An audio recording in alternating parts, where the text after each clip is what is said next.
पोटल रसा बनवाई प्रथमे आमे गोटे मसला पेस्ट बनवा से मुझे 7 कोला रसुण 1 इंच अदा गोटे कंचा लंका गोटे छोट पियाज एथिरे 2 चामच पानी दे गोटे स्मूथ पेस्ट बनवा 2टी टमाटो को मध्य बाटिकी प्यूरे बनईदबा। एबे कड़ई रे 2 ରୁ 3 चामच तेल गरम करी 2टी लवंग खंडे डालचीन गोटे गुजराती और गोटे तेजपत्र पकईदेबा ता सहित गोटे चामच जीरा मध्य पकईदेबा। तरकारी रे भल कलर आसिया पई गोटे छोट चामच चीनी देदेबा।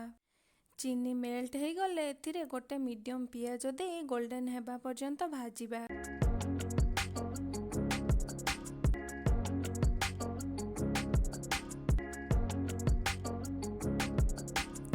एबे पियाजटी गोल्डन हो जाइछि एथिरे बनैकी रखिथिबा मसला पेस्ट को दे लो फ्लेम रे किछि समय पर्यंत कषि नेबा।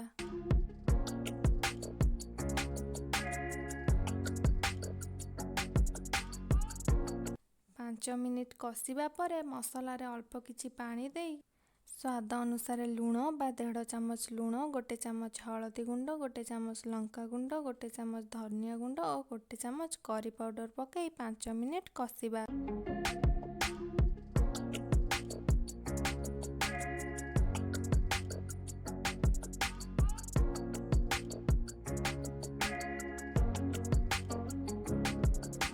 एबे मसला भल भाबरे कषि हो जाइछि एथिरे एबे टमाटो प्यूरे देई आउ 5 मिनिट पर्यंत कषिबा।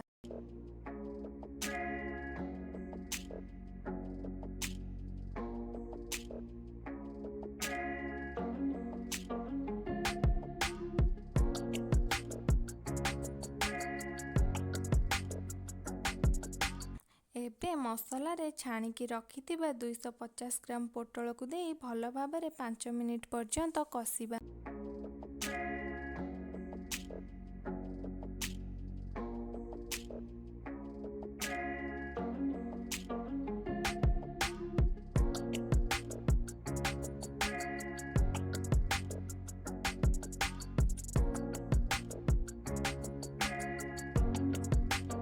पोटल मसला सह भल भाव मिसी गला परे गोटे कप पानी दे फुटिबा को छाड़ी देबा।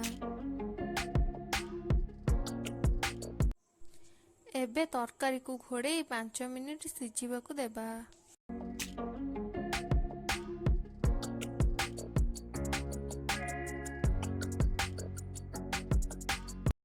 एबे प्रस्तुत हो गला पोटल रसा।